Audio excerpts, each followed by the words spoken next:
शाम तक सुमन के खाते में 25 लाख रुपए भेज देना, वरना इसके शरीर का एक एक अंग अलग करके बेचेंगे ना तो 25 लाख रुपया से हमको ज्यादा मिल जाएगा। ये सुमन सौरभ के व्हाट्सएप नंबर से ही उनकी मां को भेजा गया मैसेज है और सुमन सौरभ अभी किडनैप हो चुके हैं। भागलपुर के एक मोबाइल कंपनी में काम करने वाले सुमन सौरभ 3 मार्च को पटना आए थे। 4 मार्च को जब वो पटना जंक्शन पर भागलपुर लौटने के लिए गए, उनकी घर वालों से बातचीत हुई और उसके 1 घंटे के बाद उनका मोबाइल ऑफ हो गया। वो किसी को फोन नहीं कर पा रहे थे, उनके पास किसी का फोन नहीं आ पा रहा था और उसी दिन रात को लमसम 11 बजे सुमन सौरभ की मम्मी के पास उनके ही फोन से व्हाट्सएप पर मैसेज किया कि 25 लाख रुपए सुमन सौरभ के अकाउंट में डाल दीजिए और अगर 25 लाख रुपए सुमन के अकाउंट में आप लोगों ने नहीं डाला तब समझ लेना कि आपका बेटा आपको नहीं मिलेगा।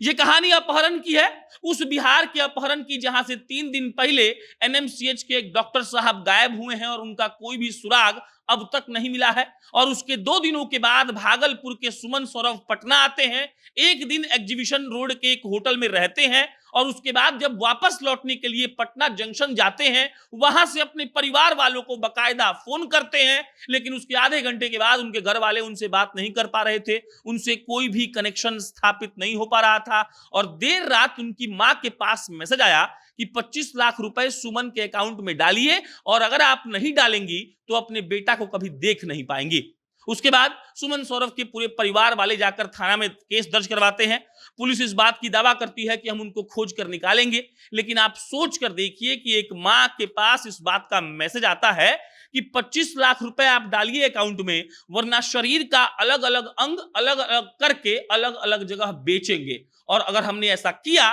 तो 25 लाख रुपए से ज्यादा रुपया हमको मिल जाएगा। सुमन सौरभ की मां को जब ये मैसेज आया था तब उनकी मां ने उसी व्हाट्सएप पर रिप्लाई किया कि देखिए आप पहले ये कंफर्म करिए कि मेरा बेटा आपके पास है और अगर आपने ये कंफर्मेशन हमको दे दिया तब हम 25 लाख रुपए सुमन के अकाउंट में डाल देंगे। लेकिन उसके बाद सुमन सौरभ की मां पुलिस के पास जाती हैं, बाकायदा एफआईआर लिखी जाती है और उसके बाद पुलिस अभी सुमन सौरभ को ढूंढने में लग गई है।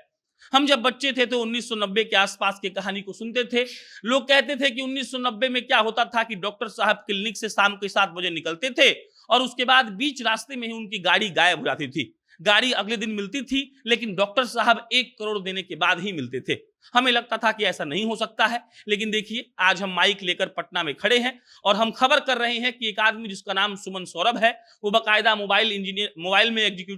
कंपनी में एग्जीक्यूटिव इंजीनियर के पद पर कार्यरत है, अच्छा पढ़ा लिखा है। उस आदमी को उठा लिया गया है और उसी के फोन से उसी के मां को मैसेज किया जा रहा है और कहा जा रहा है कि 25 लाख रुपए अगर आप नहीं देंगी तब आपके बेटा के शरीर के हर अंग को अलग अलग करके बेचेंगे और 25 लाख रुपए से ज्यादा हम कमा लेंगे। बाकी आपको चिंता करने की कोई जरूरत नहीं है, ये बिहार है। बस आपको इस बात का ख्याल रखना है कि घर से निकलिए तो थोड़ा सा बंदूक लेकर निकलिए, पता नहीं कब कौन रास्ते में आए और आपको उठा ले जाए। बंदूक रहेगा तो होश में आएंगे तो धीरे से गोली मार के भाग जाएंगे, नहीं करेंगे ऐसा तो देख लीजिए आपके मां के पास 25 लाख है कि नहीं, इसका भी इंतजाम करना पड़ेगा। और उसके बाद सुशासन की सरकार को धन्यवाद कहिए कि पहले शाम होने के बाद लोगों को उठाया जाता था, लेकिन अब तो स्टेशन पर से ही लोगों को उठा लिया जा रहा है और सरकार कह रही है कि हमसे बेहतर काम कोई नहीं कर सकता है। कोई अपडेट आएगा तो आपको इत्तला करेंगे। मेरा नाम प्रशांत राय है, आप जनता न्यूज़ देख रहे थे। बहुत बहुत धन्यवाद।